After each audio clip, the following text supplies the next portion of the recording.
राज्यात 1 नोव्हेंबरपासून गळीत हंगाम सुरू झालाय। पहिल्या 15 दिवसात 1,10,00,000 टन ऊसाचं गाळप झालंय। या ऊसाची 2,000 कोटी रुपयांची बिलं साखर कारखानदारांनी अजूनही दिलेली नाहीत।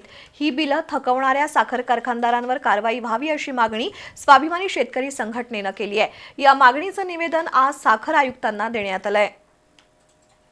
राज्यातील 163 साखर कारखान्यांचे गळीत हंगाम 1 नोव्हेंबरपासून सुरू झालेत।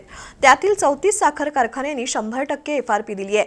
मात्र अजूनही 129 साखर कारखान्यांनी ऊस उत्पादक शेतकऱ्यांची पहिल्या 15 दिवसात गाळप झालेल्या ऊसाची 2,005 कोटी रुपयांची FRP दिलेली नाही। ही FRP 15% व्याजासह शेतकऱ्यांना द्यावी अशी मागणी स्वाभिमानी शेतकरी संघटनेचे नेते राजू शेट्टी यांनी केली आहे। या संबंधीचं निवेदन त्यांनी आज पुण्यातील साखर आयुक्तांना दिलं। साखर कारखानदारांनी ही थकीत FRP दिली नाही तर तीव्र आंदोलन छेडण्याचा इशाराही शेट्टी यांनी दिलाय।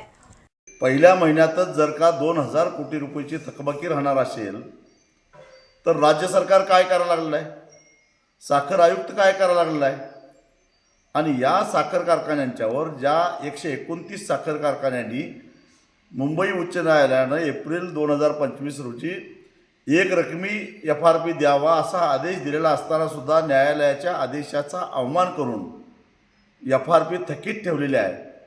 त्यांच्यावर ऊस दर नियंत्रण अध्यादेश 1966 नुसार कलम 3 अन्वये सरकारी थकबाकीदार समजून RRCचे सर्टिफिकेट इश्यू केले पाहिजेत आणि त्यांच्या जप्त्या करून शेतकऱ्यांचे पैसे वसूल केले पाहिजेत।